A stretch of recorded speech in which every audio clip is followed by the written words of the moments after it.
Welcome. This is one of a ongoing series of programs that the Free State Foundation holds on important issues of the day, often hot topics.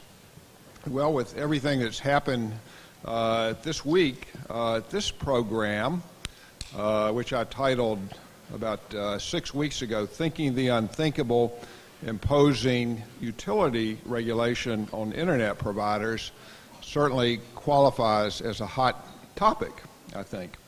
You've heard that expression, until the cows come home. Well, until fairly recently, I was thinking that the FCC would never impose common carrier public utility type regulation on internet providers until the cows come home. But it's looking increasingly like that's a possibility. So I wore my cow tie today. That's why I don't wear it often, but this is the cow tie. Okay, I confess that I don't normally spend too much time. By the way, I'm Randy May. I guess I didn't say that before. President of the Free State Foundation. So I don't spend too much time watching President Obama's videos. But I did watch with great interest what he had to say in one video this week. That was the climate change video before he left for China. No, I'm just kidding. It was the President Obama's video endorsing Title II regulation for internet providers that had me glued to my laptop. Now, what did I learn? Well, I learned in the parlance of today's event title that he is definitely thinking the unthinkable in asking the FCC to impose Title II regulation on internet providers. What else did I learn? Well, I learned you can file a video comment with the FCC instead of writing it all out, which I didn't know before. And then finally, when Chairman Wheeler responded to President Obama's video, I learned that the President's comment, according to Chairman Wheeler, while a welcome addition to the record, would be considered just like any other of the 3 million comments that have been submitted in the proceeding. And that was reassuring after I wrote 30 or 40 pages that I've submitted. Well, I'm not going to say any more about President Obama's statement, but I suspect others will have more to say as we go along today.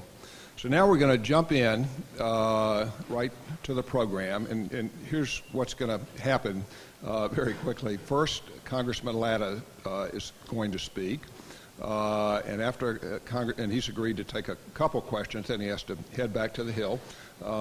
Then Commissioners Pye and O'Reilly are going to speak, and then we're going to bring our expert panel up immediately following that.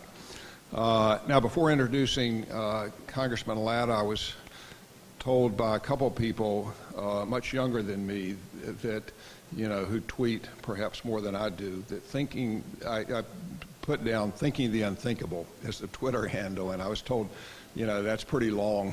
That's too long. So if everyone here agrees, you can tell me if you agree, but if it's agreeable, we could just use unthinkable. Is that for the handle? Just use unthinkable, and we'll try and get it organized that way. Is that okay? I think it's better. I'll learn eventually. I've made that mistake before. Okay, now I'm going to introduce Congressman Latta, and I'm actually pleased to welcome him back.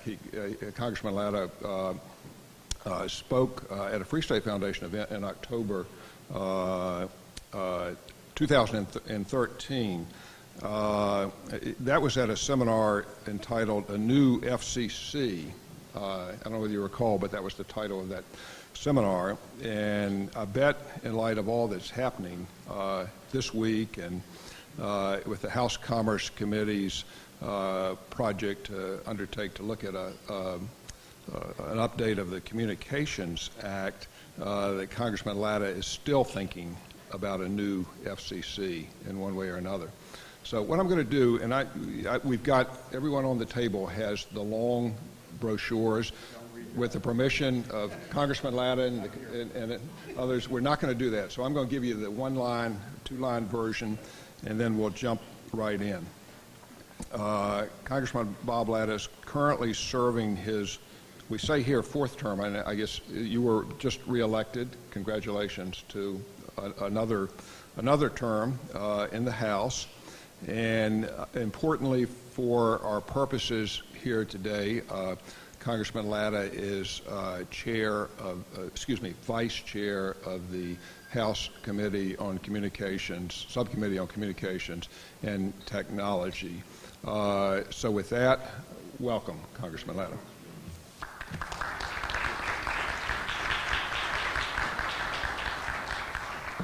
Well, thanks very much. And we're at, you get to a lot of meetings, they have these long introductions, and a state senator was supposed to introduce me after he got done. I said, I tell you what, you got 15 seconds or less, and he did it in 9.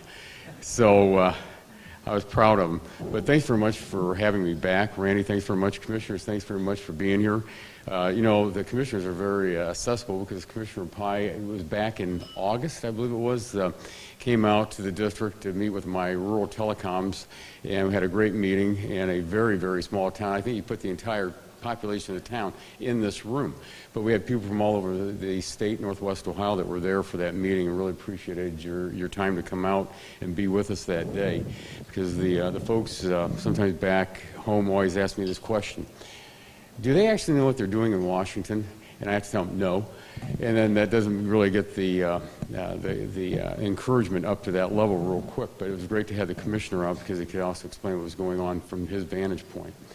But I do really want to thank you very much for allowing me to be here, Randy, and with the Free State Foundation for being back to speak. I think that you all have very effective advocacy on free market reform and our communications policies.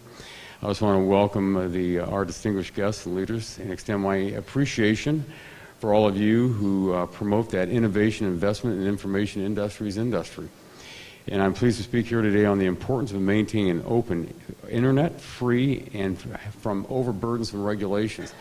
And just to divert, not just from this end, but just an overall regulatory side, the SBA had come out with a report in 2011 that said we had $1.7 trillion of regulations in this country. It was updated this year to $1.9 trillion in regulations. And the number one thing I hear from everybody across my district, and I represent 60,000 manufacturing jobs. I have the largest district in the state of Ohio when it comes on agriculture and on income. But from every sector of I talk to, and I'm on the road constantly, I've done over 575 meetings in my district in less than 26 months. And the number one issue is always federal regulations. Federal regulations always number one. And so here we are today wanting to talk about federal regulations and what could happen here.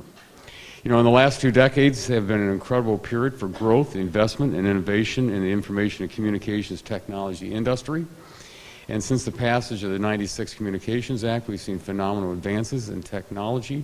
And much of this is due to the internet and the infinite possibilities for innovation and creativity that it renders to businesses, entrepreneurs, and consumers. In a relatively short time, the internet has become a central platform for job creation, education, business development, and healthcare. And thanks to the more than $1.2 trillion in broadband infrastructure investment by internet service providers, technological advances have expanded into multiple economic sectors, and internet access and availability have pushed through geographical barriers. And I'm not sure how many of y'all, how many do you regularly attend full committee and E&C or on the communication side, just out of curiosity? Don't be embarrassed if you don't go, but how many of you do? We go. But, I think one of the things that I'm always astounded at when we get through a lot of our hearings, that when you look at the innovation, the true innovation, and look where we were 5 years ago and where we might be in 3 or 4 or 5 years is astounding. I mean, it's absolutely, when you sit through and the panels that Chairman Walden bring in, that we hear before us, that you find that, we are making great advancements. And that's why, I'm here today to want to talk to you about why we don't want to do what the president wants to do or where the chairman wants to go. Because it's clear that given the Internet's clear universal reach and continued growth and integration into every aspect of our lives, its ability to remain free from heavy-handed regulations, again, that $1.9 trillion is absolutely critical to driving economic expansion. The success of the Internet has not been by chance.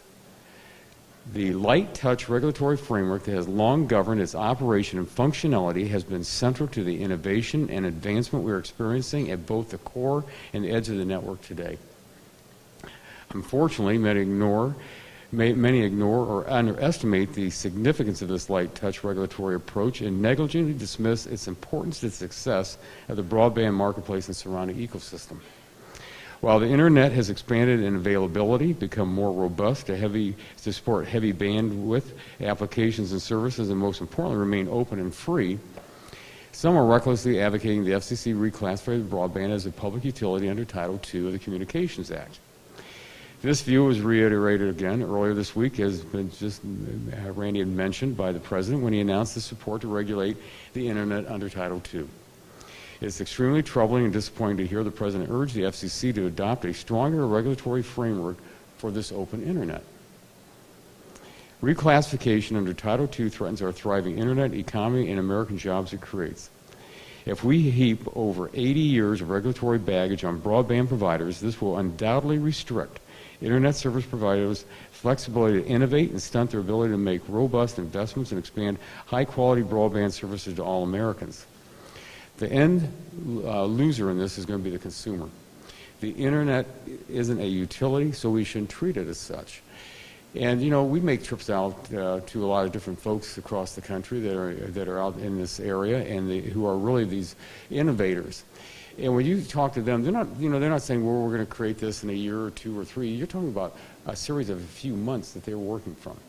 And all of a sudden, if you're going to say that to these people, okay, we're going to put an old, 1935 law on top of you, for crying out loud, and the FCC, they've still got on their books that they're supposed to go out and still, do, I'm not sure if it's a yearly report or every couple of years to tell us what's happening between the telephone service and the telegraph. Is that what we want? No, we want to make sure that we keep that innovation going forward. We want to make sure that these folks out there who want to come to this country to make these investments, we talk about $1.2 trillion in investment, they're not, around the world they're going to start saying, why do we want to come to the United States and do that if we've got this burdensome regulation being layered on top of us one after another? And so that's why earlier this year I introduced the legislation to prohibit the FCC from reclassifying broadband under Title II. My proposal would maintain the FCC's longstanding precedent on broadband classification, was established in '98 and reaffirmed in 3 separate rulings in 2002, 2005, and 2007, and reaffirmed by the Supreme Court. My bill would also uphold the very regulatory structure that has enabled the Internet to remain open, flexible, and adaptable. And again, to all those innovators out there, all these people that want to get out and get something done. Too much is at stake to entertain proposals suggesting a different course of action. As the Subcommittee on Communications and Technology works on drafting legislation to update the Communications Act, I believe it's vitally important to encourage and enable growth in ideas, not hold back those taking risk and making substantial investments. I rely on hearing from the job creators from the insight into matters of public policy, which is I'm always having meetings in my district and across the state and when I go across the country. The private sector, not the government, knows how best to innovate and expand the economic opportunity. And it's not just on my piece of legislation, but also as Chairman Walden and Chairman Upton we're working on the Communications Act update, and we're working on the white papers. I'm not sure if anybody's submitted anything yet for the white papers, but I know on the first one that came out, I think we had like 114 submissions. And what the committee is going to do, for all the members, we're going to get like synopses of everything that's coming in on these white papers. So it's really, really important for you all to take advantage of this, because we've even gotten comment from Australia on the Act. So it's very important. We want to hear from you, and that's what this is all about. We want to make it in a very inclusive. It's not exclusive. We want to have everybody included out there to find out where we need to be going into the future. At a time when the internet is one of the few bright spots in the economy, driving productivity, economic growth, and offering increased speeds, lower costs, more choices for consumers, fundamentally changing the laws to preserve this progress simply does not make sense. My hope is that the FCC will reject the calls to increase its regulatory footprint over the internet. And once again, I really appreciate the opportunity to be with you today, but I really do mean it. We need to hear from all of you.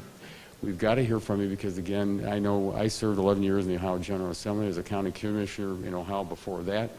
And one of the things I always tell folks is that if, there's always somebody else out there in Columbus or someplace else advocating. And if we don't hear from the other side or the folks that are really in this, because here's the problem sometimes. I have people back in my district, or sometimes when I go around the state or the country, they say, I don't have time to get to Washington. Why? Because they're the ones, that are innovating. They're employing people. They're trying to run their businesses. They say, I just don't have time to get myself and pull myself away to do these things. But we've got to have folks out there advocating on their behalf, because if we don't, we're going to hear from a drum roll from the other side. But it's so important that, it gets out there, because I have over and over and over in my district, I hear this all the time. Well, we never hear this. We never hear about that. And it's because, well, part of it sometimes it's not getting reported, but the other part is that some folks just don't have that ability to make that, airplane ride or a long 500-mile drive to Washington to be able to advocate their position. So I really appreciate the opportunity to be here today, and as you know, we had leadership elections yesterday, and today, starting at 9 o'clock in conference, we're going through rule changes. So we'll have votes on rule changes all morning today, and then go into session around 12:30. But if there's a couple of questions, I'd be happy to try to answer them. And again, thanks very much for having me. So, do we have any questions? Well, the commissioners would be very happy to answer them. We're going to answer questions too. And we've got a mic. Okay. Anyone have the hand mic? Well, Scott, this is Scott Freeland. If you have a question, stand up and boom it away. Scott, bring some pet.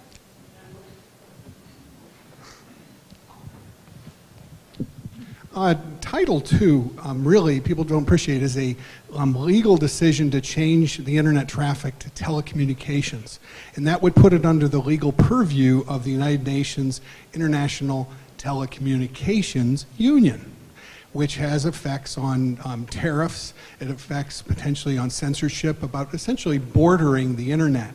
My question from this is, do you think that Congress or the administration, like where's Treasury, where's U.S. Trade Representative on this, of the understanding that Title II completely changes the legal status of the internet and creates huge trade problems for the U.S. and foreign policy problems for the U.S.? Well, we had one or two hearings last year, and I always have to think back. I tell you, these years go by so fast. I can't believe we're in the middle of November already. I think it was either at the end of last year after it was over. It was in Dubai, I believe, and so we had the questions that came up from that, and so we had the hearings and also the question about making sure that we understand that we don't want these things to rush ahead, because if they do, there could be unintended consequences. I think that we understand it on our side of the aisle that we don't want that to happen. Do I think they understand on the other? No. I think the president just sees this as that this is something he's advocating for, but I'm not really sure he understands the implications of what this is going to do. Same way with health care. I don't think he understood the implications there with that legislation.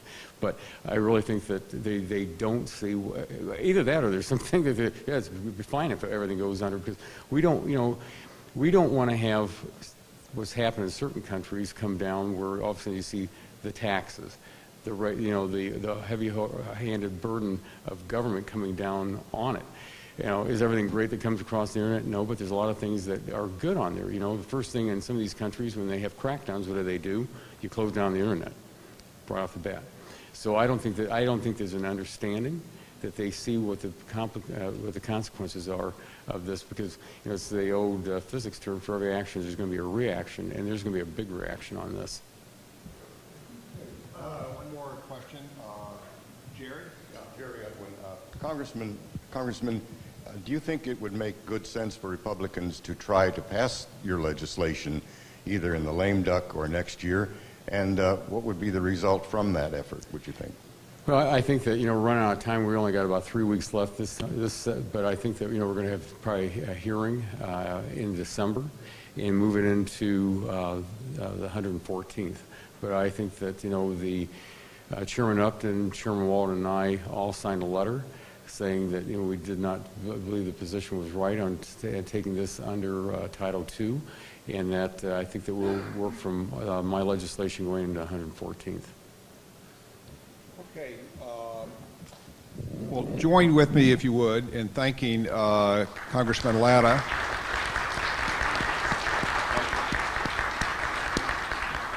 I know you have this meeting at the House, and I know that's important, so we really appreciate your coming over here. Thanks for coming. Have a great day.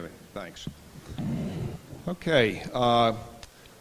Just by way of explanation, if anyone was wondering, a lot of you get our messages, our announcements, and when I put this program together about 4 weeks ago, maybe 5 weeks ago, I did invite someone from Chairman Wheeler's senior staff to come I thought it would be useful to just explain the pros and the cons of the various proposals, and obviously I didn't think they would announce what they intended to do right here, but give the pros and cons. And Ruth Milkman accepted the invitation to come, so that's why you saw some of the announcements that she was speaking and delivering opening remarks, but you probably figured out that was not Ruth Milkman.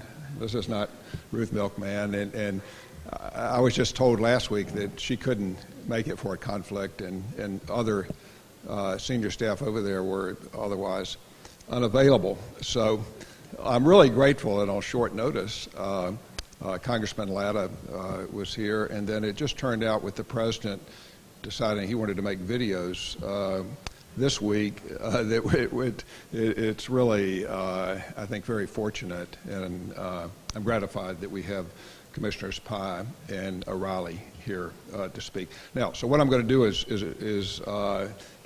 it's tempting to deviate, but I'm going to adhere to my plan and just tell you that they're each esteemed FCC commissioners. You can read the full bios there, so we can get right into it. And I'm going to ask Commissioner Pai to speak first, and then Commissioner O'Reilly to speak after that, if that's okay, and then maybe they can both take questions if they're able to stay for a few questions.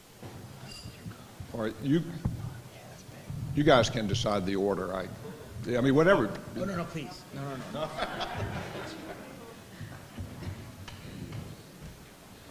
Well, thank you, Randy, for the introduction. I'd also like to thank, in absentia, Congressman Latta for his remarks, both in his capacity as Vice Chair of the House Energy and Commerce Committee. He has shown tremendous leadership on issues as varied as 5 gigahertz, the integration ban, and, as you've heard this morning, in terms of promoting an open internet. I've seen firsthand in his district the leadership he's provided everywhere from Toledo to McClure, Ohio. So I very much appreciate his engagement in issues that involve our vineyard. I'd also like to salute my friend and colleague, Commissioner O'Reilly. He's been a tremendous advocate for free markets and limited government here in the United States. And recently he's also represented with distinction our country abroad when it comes to internet freedom, issues that are in fact inextricably linked. And it is an honor to labor beside him at the FCC. Now, as Randy has suggested, I was not Free State's first choice to deliver remarks this morning. Thank you for reminding me of that. I can only surmise from Commissioner O'Reilly's presence here this morning that I wasn't even their second choice. Nonetheless, I'm only here because Chairman Wheeler's Chief of Staff unexpectedly canceled and the Chairman's office was unable to provide a replacement. I'll admit that my ego was a little bruised then when I got Randy's belated invitation. But then my thoughts turned to none other than Frank Sinatra. And you see, when filming The Manchurian Candidate, old Blue Eyes broke his wrist and had to pull out of his next film because he couldn't hold a gun properly. So the movie's producers were scrambling. They tried to find a replacement, but they were turned down by John Wayne, by Burt Lancaster, and Robert Mitchum. Eventually, they offered the part to a minor actor best known for his work in westerns. The actor was Clint Eastwood. The role was Dirty Harry. And the rest, as they say, is history. And so when Randy asked me to come here this morning and deliver some brief introductory remarks, I asked myself one question. Did I feel lucky? I did. And here I am. Now, speaking of Clint Eastwood, I thought about following his more recent example and delivering my presentation in the form of a Socratic and imaginary conversation with someone from the chairman's office, represented, of course, by an empty chair. But given that Clint's performance at the 2012 Republican National Convention received somewhat mixed reviews, I've decided to stick with a more traditional format, for which I hope you will forgive me. But on a more serious note, it is great to be here with you this morning, and I have to give Randy credit for his impeccable timing. The title of this policy seminar is Thinking the Unthinkable, Imposing the Utility Model on Internet Providers. And after this week's developments, it is clear that this title is no longer an abstraction. And so now is the time, a good time, I think, for all of us to really seriously grapple with what imposing public utility regulation on the Internet would mean. First, I believe that it would mean rejecting a successful, 2 decades old bipartisan consensus that the Internet thrives under minimal regulation. Public utility regulation hasn't been and shouldn't be a partisan issue. After all, it was the Clinton FCC's Stevens Report in 1998 that determined that Internet access services were information services. It was Senators John Kerry and Ron Wyden who told the FCC that same year that if the agency, quote, suddenly subjected some or all information service providers to telephone regulation, it seriously would chill the growth and development of advanced services.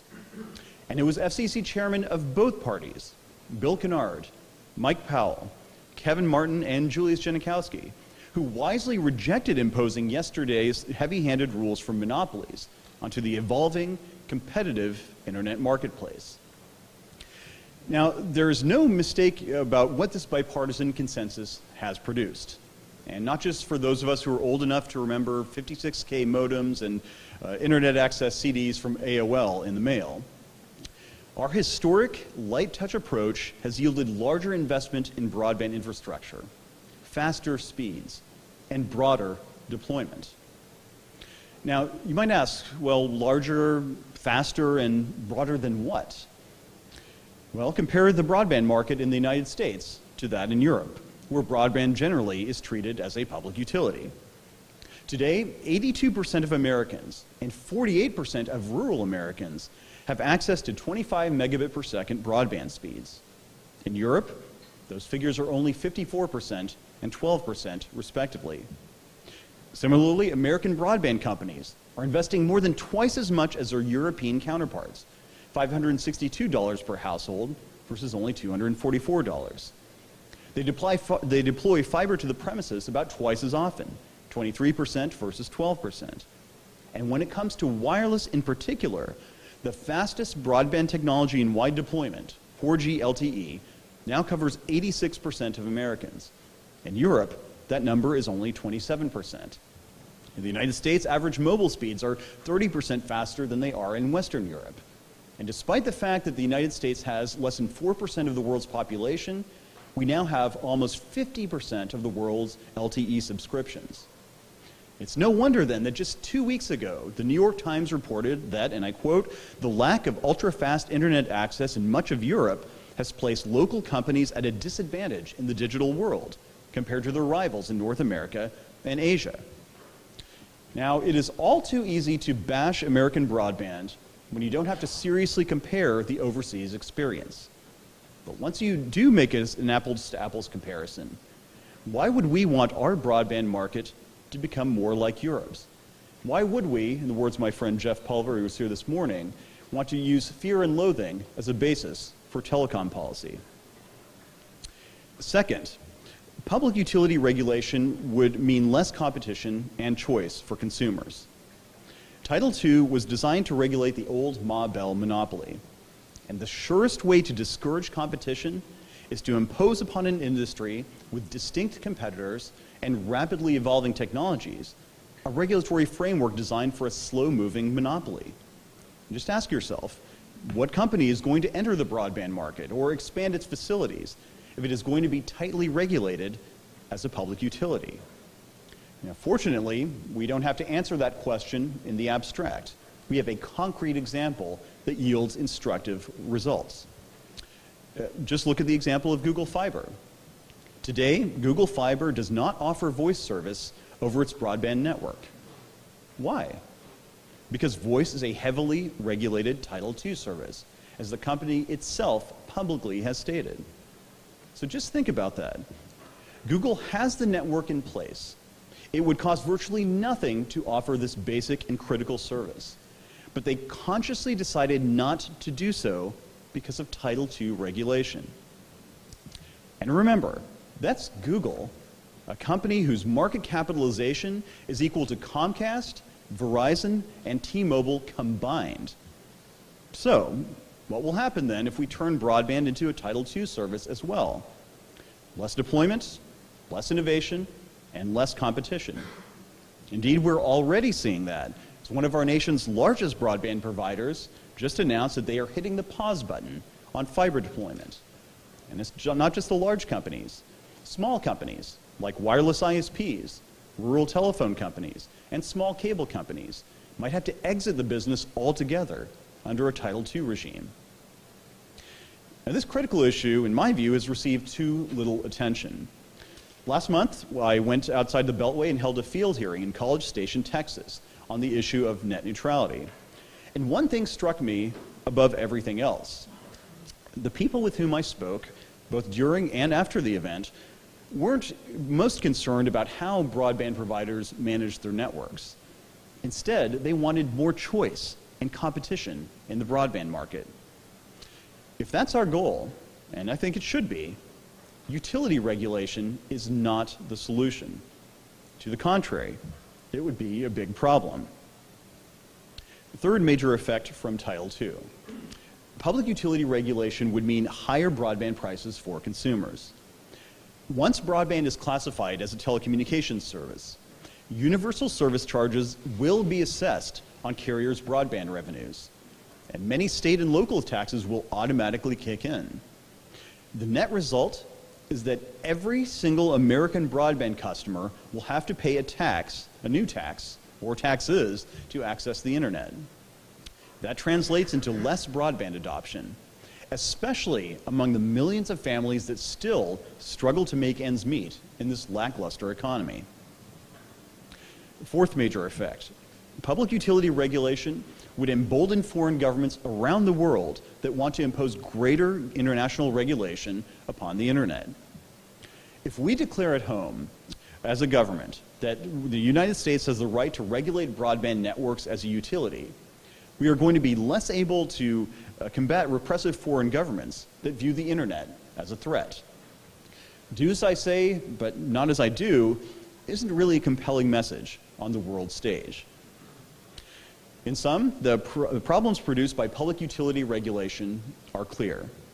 Reduced investment in broadband infrastructure, slower speeds, less deployment, fewer competitive choices, higher prices, more international regulation of the internet. But what about the other side of the ledger? Well, Title II proponents have focused their argument on a single point: the need to prohibit broadband providers from establishing so-called fast lanes and slow lanes. That is, the need to prohibit a practice that has come to be known as paid prioritization. But here's the basic truth that everyone who labors in these fields knows. Title II doesn't allow the FCC to ban so-called fast lanes. Testifying in front of the House of Representatives this past May, Chairman Wheeler stated that, quote, "There is nothing in Title II that prohibits paid prioritization." He is absolutely right. In fact, fundamental to Title II is the idea that carriers may tariff faster or more reliable services for those customers who are willing to pay higher prices. So, where should the FCC go from here? Well, I'm not naive. The President's explicit endorsement of public utility regulation earlier this week has changed the political climate considerably. But the FCC has been, is now, and I hope always will be, an independent agency. I hope that we will safeguard that independence, a concept that dates back to our very creation 80 years ago.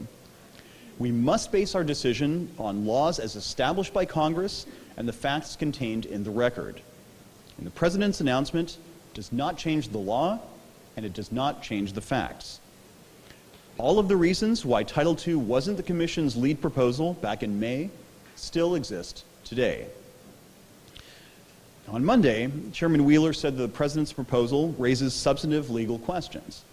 For instance, he continued, whether in the context of a hybrid or reclassification approach, Title II brings with it policy issues that run the gamut from privacy to universal service, to the ability of federal agencies to protect consumers, as well as legal issues ranging from the ability of Title II to cover mobile services to the concept of applying forbearance on services under Title II. He therefore concluded, we must take the time to get the job done correctly. I agree. We are not confronted with an immediate crisis that demands immediate action. We shouldn't be pressured into making precipitous changes that could endanger the future of the open internet. The stakes are enormous, and it is far more important for us to get this right than to get this done right now. In closing, in the movie Magnum Force, Dirty Harry wisely advised that a man's got to know his limitations. The same is true for the FCC. If the Commission goes down the path of public utility regulation, we will devote countless resources to deciding which of the hundreds of pages of Title II regulations will apply to broadband service. We will embroil ourselves in years of litigation in the courts, and we will provoke a knockdown, drag-out fight with Congress for at least the next 2 years. The end result of all this is going to be years of regulatory uncertainty, serious damage to our nation's broadband market, a weakened FCC, and most importantly, a worse internet experience for millions of American consumers who increasingly rely on digital opportunity. Now, these consequences, in many ways, are unimaginable. But unfortunately, to pivot back to the title of today's seminar, they are no longer unthinkable. Thank you once again, Randy, for the invitation, and I look forward to hearing what my more august colleague, Commissioner O'Reilly, has to say about this topic.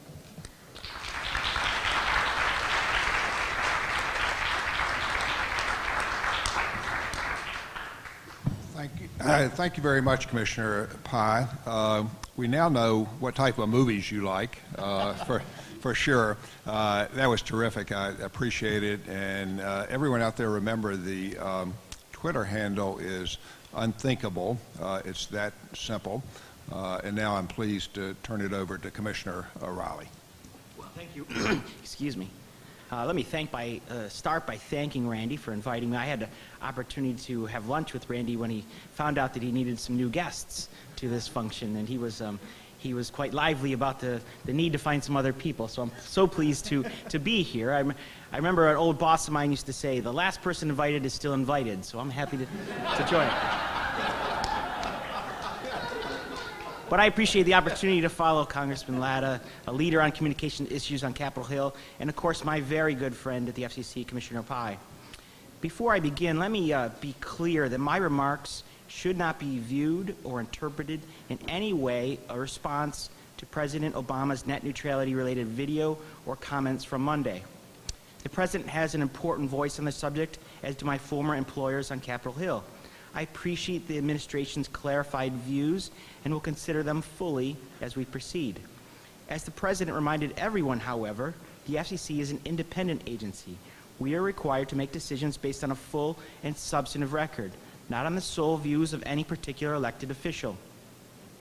In preparing to discuss the issue of net neutrality, I couldn't help but think back to a quote of one of our nation's founding fathers, Thomas Paine, who wrote, ever so poetically about the American Revolution. These are the times that try men's souls. My goal here today is to shed light on a few policy components relevant to the overall debate on net neutrality. During some of the recent hyperbole over different proposals, a number of critical issues have not received sufficient attention or scrutiny, so I will attempt to do so. Point number one, forbearance should not be viewed as easy. Many advocates in favor of reclassifying some or all of broadband internet access service as a Title II common carrier tend to concede that not all of Title II should be applicable to broadband offerings. Instead, they usually submit that the Commission can simply forbear from applying certain Title II requirements deemed unnecessary or unwanted. That is, they would suggest that the Commission can wave a magic wand and the offending provisions would disappear. This view is either naive or intended to purposely misrepresent how the forbearance process works, the historical use of forbearance, and the fevered pitch by which some interest groups will fight to retain each and every provision of Title II. There is nothing simple about it. First, as a legal matter, the Commission has, over time, set the bar so high for forbearance that it's nearly impossible to meet, especially when the Commission deals with core common carrier provisions on a nationwide basis. In particular, the Commission's use of its intensely granular product and geographic analysis, validated by the 10th Circuit in the Quest Phoenix decision, requires such an extraordinary showing of insufficient market power backed by very specific market data not easily obtainable that the forbearance process resembles little of its original intention. Just take a look at the very detailed data request in the CenturyLink Me Too forbearance proceeding. Does the Commission or an ISP, especially small ones, have access to extensive data to justify blanket forbearance in every market throughout the nation? Moreover, should we expect an opponent of a forbearance petition to accept anything less than the Quest Phoenix process? Second, the findings that the Commission would have to make to justify forbearance run counter to the arguments for imposing net neutrality in the first place. Broadband providers seemingly have the market power to discriminate against other providers and consumers. In other words, the Commission would be forced to argue that imposing Title II is necessary because of discriminatory possibilities that broadband providers may inflict on the marketplace. But somehow, the same broadband providers would be required to show that imposition of parts of Title II are not necessary to ensure just, reasonable, and non-discriminatory practices, which is the first part of the statutory test of Section 10 forbearance. Can a broadband provider be both guilty of having the power to discriminate and sufficiently innocent to ensure non-discriminatory practices in a competitive marketplace? Relatedly, findings that providers lack market power would contradict other statements about how a lack of competition in the broadband marketplace. The internal inconsistency and contradictory statements makes your head spin, and it's questionable how it can survive a legal challenge. Third, as a practical matter, forbearance petitions are rarely decided within a year. Even several Me Too petitions, which would be easier to resolve, have taken up to 15 months. Internet companies like to say that they operate in internet time or warp speed compared to the traditional gear churning proceedings of a federal agency like the FCC. Imagine a broadband provider waiting a year or more for the FCC to act, and then another 1 to 3 years for the court process to conclude before knowing which portions of Title II actually apply to your business. Good luck trying to raise capital from financial markets to build out to new areas or modernize existing facilities. Fourth, there have been no common understandings of which parts of Title II should or would be deserving of forbearance. Parties have proposed to apply as many as 24 provisions of Title II on broadband providers, including sections like 203, tariffing, from which the Commission has previously forborne. Are we really going to contemplate imposing tariff requirements on all broadband providers? The lack of agreement over which parts of Title II should receive forbearance highlights the reality that every application will generate opposition and a protracted fight. Fifth, even a slimmed-down Title II would seriously impact the Internet. For instance, virtually all supporters of Title II advocate for retaining Sections 201, 202, and 208. But even that pared-down list would be extremely problematic. I don't know what it means to forbear from rate regulation if 201 and 202 are left in place. Regulating charges, practices, and classifications which are embedded in those provisions is the very heart of rate regulation. And this is not a far-fetched concern, as the Commission has relied on Sections 201 and 202 to impose a number of retail and wholesale common carrier regulations, including resale, record-keeping, interconnection, and, oh yeah, by the way, rate regulation requirements.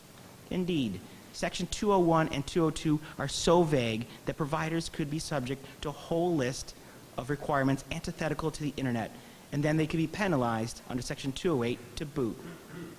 And finally, no one can provide assurances that any forbearance decision will be able to survive court scrutiny or future commissions willing to overturn or undermine previous commissions.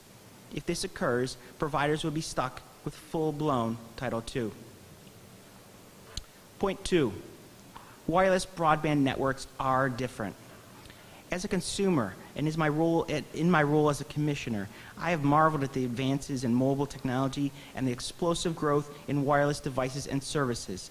In particular, wireless broadband has experienced tremendous adoption by American consumers. Accordingly, U.S. wireless providers are building out their networks to handle greater data traffic as demanded by the marketplace. These developments have not been completely lost on the Commission. Just 2 months ago, we unanimously approved a major wireless infrastructure item to reduce the ability of state and local governments to unnecessarily stall deployment of new wireless towers, antennas, and other equipment, and bring certainty to the process. Wireless companies are also limited by their complement of spectrum holdings. For many years, Republicans and Democrats have worked to make additional spectrum available for wireless broadband offerings. Spectrum is a necessary business input for a wireless provider that is not required of their wired brethren. Until such time that spectrum scarcity has been eliminated, net neutrality risks complicating this picture even further. In fairness, I don't worry about the dynamic larger providers as I do about the smaller business wisps seeking to bring broadband to the more rural parts of America and trying to survive on tiny splices of spectrum. Given this backdrop, I have yet to be convinced by arguments that wireless broadband services need to be treated, i.e. regulated, exactly the same way as wired offerings. While I generally agree that like services should be treated the same way for purposes of FCC rules, this tectonic shift in policy would ignore fundamental differences in operations and capabilities of wireless networks. More specifically, the basic architecture of a wireless network does not lend itself to constrictive rules. The mobility of wireless users, whether walking, riding, or traveling in a moving car, forces providers to deploy extensive network management on a nanosecond by nanosecond basis. Whether on a scheduled pattern, i.e. daily rush hour, or by random occurrence, network congestion can occur instantaneous in a particular cell tower or an area of towers. Freeing up capacity in certain areas or adjusting to the totality of the user's experiences at that time means that providers need flexibility to adjust to the appropriate circumstances. Even if proponents of net neutrality are willing to cede this argument, the conversation generally turns to how to define reasonable network management in order to provide some type of exemption from Title II. Reasonable network management is practically undefinable, as it would have to incorporate perhaps 100 intertwined elements, including network congestion, network integrity, and wireless personnel available, all dependent on underlying circumstances. An action to relieve congestion one day may seem like unreasonable discrimination, whereas another, it may not. But viewed in a vacuum without the luxury of knowing the precise reasons for any particular behavior or having expertise in network architecture, I loathe giving such discretion and authority to any Bureau staff for purposes of enforcement. Moreover, we've already seen problems with interpreting the Commission's net neutrality transparency rule. Just look at the recent disagreement between Verizon and the FCC over the so-called throttling of high data users at certain wireless towers under specific conditions. It is clear from the letters submitted by Verizon they thought they were in full compliance, and yet the Commission had a different interpretation. How is it possible that a transparency rule can be so non-transparent? Point number 3. Title II results in new fees on broadband services. Here is one practical effect that my colleague pointed out and go into a little more greater detail. The effect of imposing Title II is you probably haven't focused in yet. Under Title II, all internet services by an internet service provider, telecommunications services, will be required to contribute to the Universal Service Fund. This means that consumers of these services would face an immediate increase in their internet bills. To put such an increase in perspective, note that today's USF contribution factor stands at 16.1% and is expected to rise to at least 16.3% in the first quarter of 2015. Moreover, before anyone tries to convince you otherwise, let's accept a truism. Consumers pay for USF, not companies. Every so-called USF contribution by a telecommunications carrier is passed on to consumer in rates or fees in some way.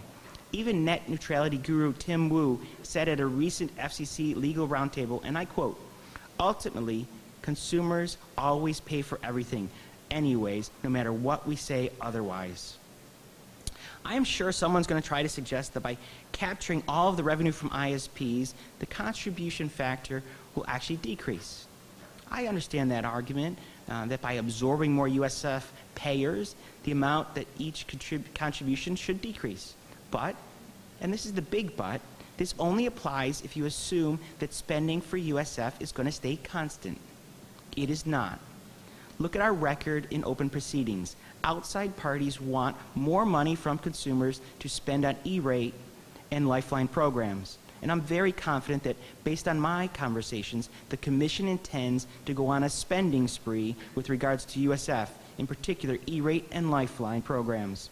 Those programs are expected to be expanded by billions of dollars and shatter USF contribution and spending levels this year.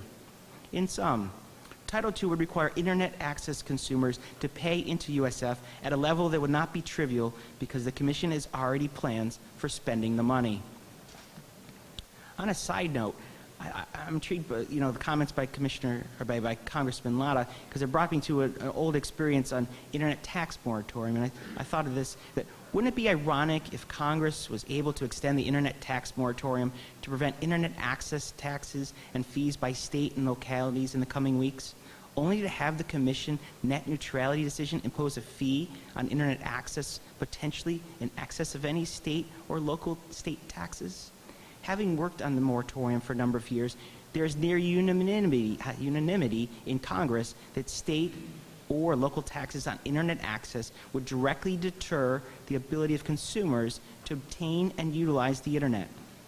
If that is an accepted premise, the same concept should apply to net neutrality debate and its certainly ability to increase consumer bills. Thank you for your time and attention. I suspect this won't be the last time I'm asked to speak on the issue of net neutrality.